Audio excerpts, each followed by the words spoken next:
आप लोग सोच रहे होंगे मैं ये ट्रैफिक के वीडियो क्यों देख रहा हूं। तो बात ये ऐसी है दरअसल कि मार्केट जो है वो भी लगातार एक बहुत ही छोटे रेंज में ट्रेड करता हुआ नजर आ रहा है। जैसे सिग्नल पे गाड़ियां रुकी रहती है, मार्केट लगातार 4 सेशन से एक बहुत ही छोटे रेंज में रुका हुआ है।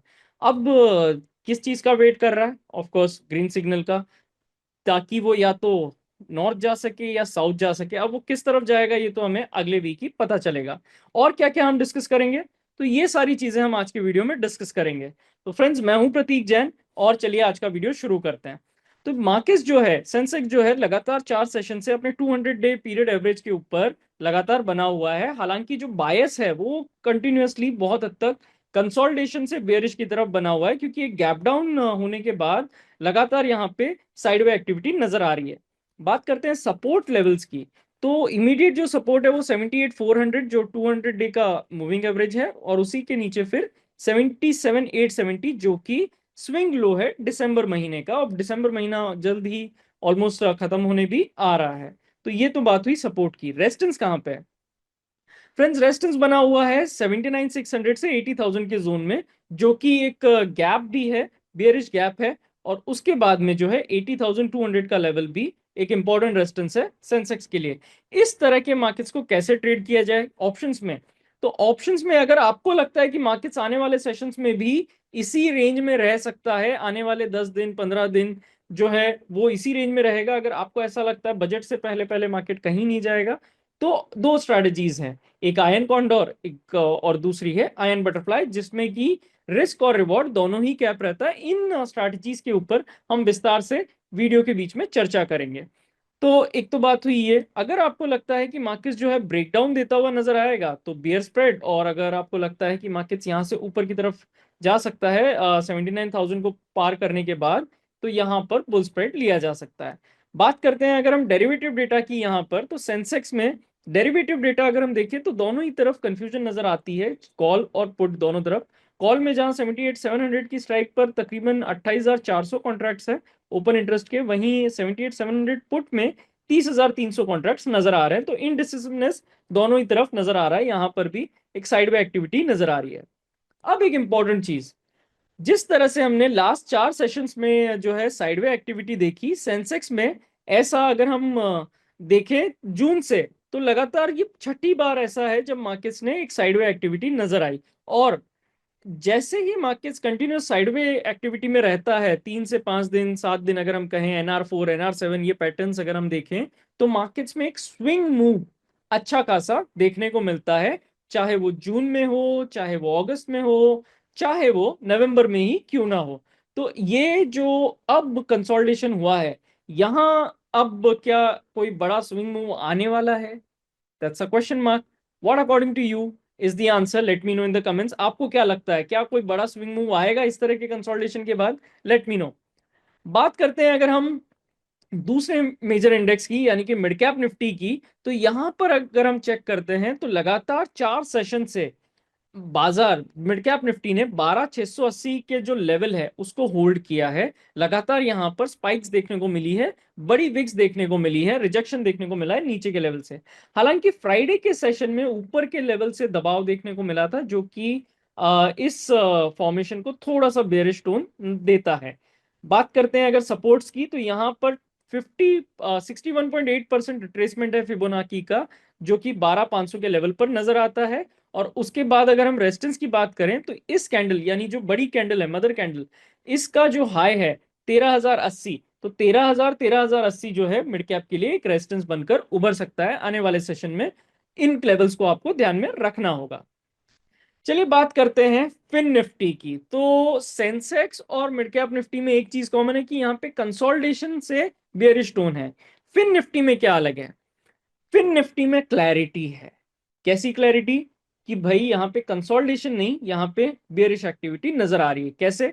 तो multiple day back to back bearish session के बाद गैप डाउन होता है, और मल्टीपल टाइम जो है अटेम्प्ट फेलियर यहाँ पे नजर आता है रेजिस्टेंस को पार करने में। तो अब इस तरह के बाजार में क्या स्ट्रैटेजीज अपनाई जा सकती है? तो दो तरह की स्ट्रैटेजीज है ऐसे बाजार को प्ले करने के लिए। पहला, बियर स्प्रेड, कि आपको लगता है कि मार्केट जो है फिन निफ्टी जो है यहाँ से और नीचे के लेवल्स दिखा सकता है, यानी अपने सपोर्ट जो 23,525 स्विंग सपोर्ट है उस तरफ आ रहा है, और उसके भी नीचे 23,150 के लेवल की तरफ अगर जा सकता है तो यहाँ पर बियर स्प्रेड्स जो है फायदेमंद हो सकते हैं किसी भी ट्रेडर के लिए। प्रोबेबिलिटी जो है वहां पर, गारंटी तो किसी भी चीज की नहीं, पर प्रोबेबिलिटी है कि वहां पर बाजार आ सकता है। बात करते हैं कि क्या हो अगर मार्केट्स यहां से और कंटिन्यू साइडवे ही रहें, तो यहां पर एक और स्ट्रैटेजी काम में आती है। हैविंग सेड दैट, कि वहां व्यू ये होना चाहिए कि 23,900 से 24,000 के रेंज के ऊपर मार्केट जो है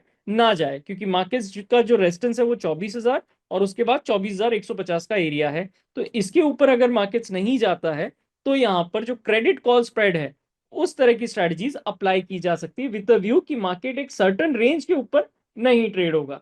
तो ये तो हुई ऑप्शंस की बात। सेटअप देखें तो कंटिन्यूअस बेरिश टोन यहाँ पे नजर आ रही है। डेरिवेटिव डेटा को देखें तो फ्राइडे के सेशन में अच्छी खासी वॉल्यूम यहाँ पे नजर आ रही थी। 1.1 करोड़ जो है 23,800 के पुट में वॉल्यूम होता हुआ नजर आया। 5.79 लाख का ओपन इंटरेस्ट बना हुआ है पुट साइड में। वहीं कॉल साइड में 4.62 लाख का ओपन इंटरेस्ट बना हुआ है और तकरीबन 74.12 लाख के वॉल्यूम जो है होते हुए नजर आए। तो यहाँ पर भी एक अच्छा खासा टसल है बुल्स एंड बियर्स के पास डेरिवेटिव डेटा के आधार पर। तो ये तो बात हुई फिन निफ्टी की। अब हम बात करते हैं एफआईडीआई डेटा की। तो एफआईडीआई डेटा को अगर हम देखते हैं तो आपकी स्क्रीन पर एक ग्राफ नजर आ रहा होगा। साफ साफ नजर आ रहा है कि एफआई जो है कंटिन्यूअस सेलिंग स्प्री पर है। अगर हम देखें 16 दिसंबर से, और डीआई ने लास्ट के दो सेशन थर्सडे और फ्राइडे में एक अच्छी खासी कोशिश की बाजार को संभालने की और अच्छी खरीदारी करते हुए नजर आए। मार्केट ब्रेथ का डेटा देखें तो 2/2, यानी 2 दिन जो है एडवांसेस विनर रहे, वहीं 2 दिन जो है डिक्लाइन विनिंग करते हुए नजर आए, क्योंकि इस हफ्ते में 5 नहीं सिर्फ 4 ही ट्रेडिंग सेशन थे, क्रिसमस की छुट्टी थी। तो इसीलिए कमेंट जो है वो भी यही है कि मार्केट ब्रेथ जो है वो मिक्स नजर आया। और 26 दिसंबर को जरूर यहाँ पे जो थर्सडे का सेशन है वहां पर जरूर तकलीफ नजर आई थी मार्केट्स के अंदर। हालांकि फ्राइडे के सेशन ने जरूर थोड़ा सा यहाँ पर संभालने का काम किया। बात करते हैं अगर हम इंडेक्स की, कौन से ऐसे इंडेक्स है, कौन से सेक्टर्स है जहां पर एक अच्छा खासा फॉर्मेशन है, तो फार्मा और हेल्थ केयर इंडेक्स ऐसे दो इंडेक्स है जहां पर इस वीक में अच्छा खासा मूव हमको देखने को मिला, खासकर फार्मा में। और फार्मा की बात करें तो फार्मा, हेल्थ केयर, आईटी, ये वो 3 इंडेक्स है जो अपने 52 वीक हाई से सिर्फ 5% के दूरी पर ट्रेड कर रहे हैं।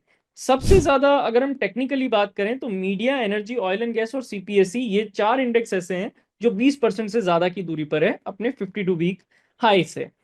तो अब हम बात करते हैं फ्रेंड्स कि भाई जो स्ट्रैटेजीज है आयन कॉन्डोर और आयन फ्लाई, जैसा मैंने सेंसेक्स के दौरान कहा था हम इस पर बात करेंगे। तो यहाँ पर आयन कॉन्डोर और आयन फ्लाई को अगर हम समझने की कोशिश करें तो चलिए मैं आपको कुछ दिखाने की कोशिश करता हूं जिससे ये आसान हो जाएगा इन स्ट्रैटेजीज को समझना।